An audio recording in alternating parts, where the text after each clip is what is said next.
Hi, this is Alex from BikeMatters, and today I'm going to be going through the top 10 125cc motorcycles that are on the market at the moment. Now at number 10 is the MUTT MONGREL 125. So we start this off with a stunning custom bike, really one of my favourites on the market today. The MUTT MONGREL is a properly British styled motorcycle which will take you back to the classic days of motorcycling. It's based in Birmingham, MUTT HQ there, and they hand finish each bike to give you that authentic and unique true bike feel, which is something that's quite unheard of these days, so definitely one to look out for there. Some mongrels do come with a carburetor, so it's going to be harder to find these on newer models of bikes, but this one can have the option of coming with that. There is going to be a fuel injection option as well if you don't fancy that though. Now you will expect to pay around £3,000, £3,050, which is quite respectable for a 125cc motorcycle with this much style. It is a quick roundup for the stats. The top speed you're going to look at around 70 miles per hour, which is very decent. Miles per gallon about 80 roughly on the 12-litre tank, so very nice. At number 9 we have the BENELLI TNT, or Tornado Naked T it's better known. This has proved to be a great bike, and especially for those looking for a smaller bike. One that's nimble, nice and commuter friendly, something you can get around traffic nice and easy. It's going to be something that you get really good design and style, particularly because it's designed in Italy, and it's an impressive 11 brake horsepower for such a small bike. And because it's a small bike, it's nice light, 121 kilograms, so you can get nice and easy flickable around corners, around traffic, nice and easy, no problems at all. About £2,200, £2,199 if you want to be specific here in terms of price. Top speed of 65 miles per hour, and expect around 86 miles per gallon in terms of your efficiency. So not a bad bike at all. Now at number 8 we have the Kawasaki Ninja 125. Now these have recently been introduced onto the market. It was the Ninja and the Z125 that are basically the same bike. It's got the same chassis, same sort of engine and everything like that in there, but we've gone for the Ninja here just purely because it is a Ninja. This one is of course 125cc, so don't get your hopes up of it going over 100 miles an hour at all. You'll be looking at about 74 as the max, which is still very good for a 125.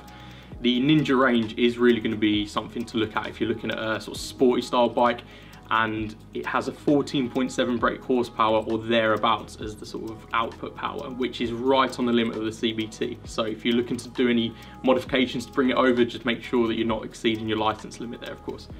Miles per gallon at this stage is not known, so just keep an eye out if you are looking for a nice efficient sporty bike as well. Now at number 7 we have the Suzuki GSX-R 125. Now according to their own website, this was the fastest 125cc out of 6 sporty 125s that MCN tested, so that's really good. It's going to be topping the track day table when they were doing these tests as well, so overall you're looking at a great sporty bike. It does come with ABS, keyless ignition, and is specifically designed with aerodynamic bodywork. So it's going to be really trying to get the speed as high as possible. And it's been quoted at about 75 miles per hour, which again, very respectable for a 125. Miles per gallon on this one is 122, which again, you can't really complain for that. It's about £4,100 you will pay though, so the price is quite up there. Now at number 6, it's a different style bike, it's not a sporty one, it's a KEEWAY SUPERLIGHT.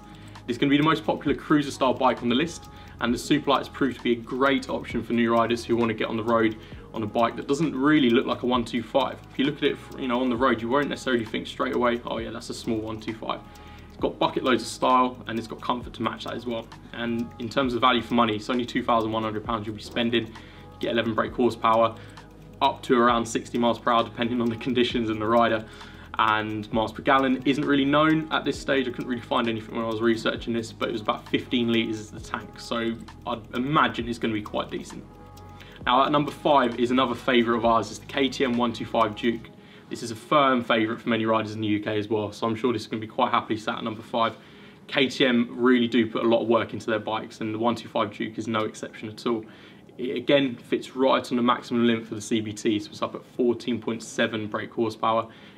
As I say, you get all of the features. You get upside down forks, ABS, and you get performance parts that the Duke really gives just great character and everything you'd need on a 125 bike.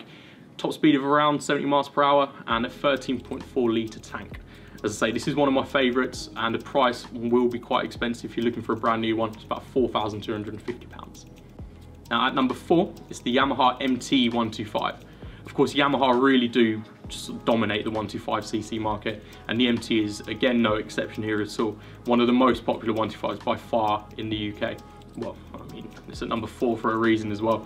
If you're on a CBT or even an A1 license, this is a bike that a lot of people will go for purely because of the style, the handling, and just overall what Yamaha give you in terms of the rider satisfaction.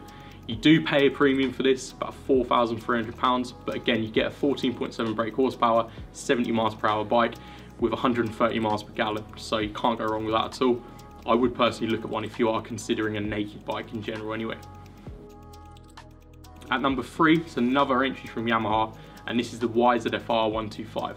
So if you've got your eye on a sports bike, I'm sure you have been looking at the YZF-R, because this is going to be something you see all over the place, and it's for a good reason. You get a really good race style look.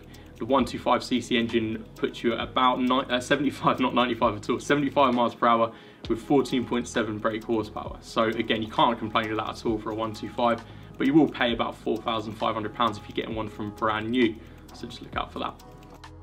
At number 2 is a Honda MSX 125. So one of the Groms, as they're more affectionately known on the road, will set you about £3,400, but this does mean you get a really great bike. As I was talking with the BENELLI TNT, it's a nice, nimble, same sort of small style bike.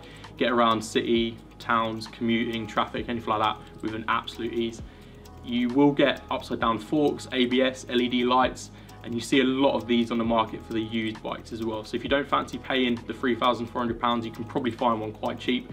I think you look at around £1,800 for a decent one anyway. Top speed of around 60 miles per hour and the miles per gallon is 185. It is worth noting that these bikes come with a lot of accessories and a lot of parts that you can really customize to make the bike your own.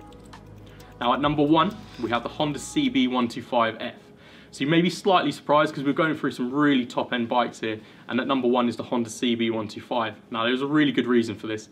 It's a perfect learner bike. So if you're maybe doing your CBT, you probably will be doing it on a CB125, as I did when I had my CBT. A lot of people would do the CBT on the CB and then go on to buy one because they just loved it so much, and it is genuinely a really good bike to ride. In terms of top speed, you're only going to expect about 65 miles per hour, and the price of about £2,800 for a brand new one isn't bad at all. There's going to be no sort of frills and spills here. It's just going to be literally a solid bike that you can depend on, a commuter bike, and something that will set you up to, you know, progress through the Honda ranks maybe and get yourselves a CB1000R at the end. But who knows, it's up to you. That'll do for the top 10 motorcycles for the 125cc market. What do you think is your favourite one? What one you're going to be looking to buy if you're looking at getting one? And you know, give us a comment if you want to let us know which one you're looking for. Thanks very much for watching. Subscribe, hit the little notification icon so you can be notified of our future content, and cheers for watching.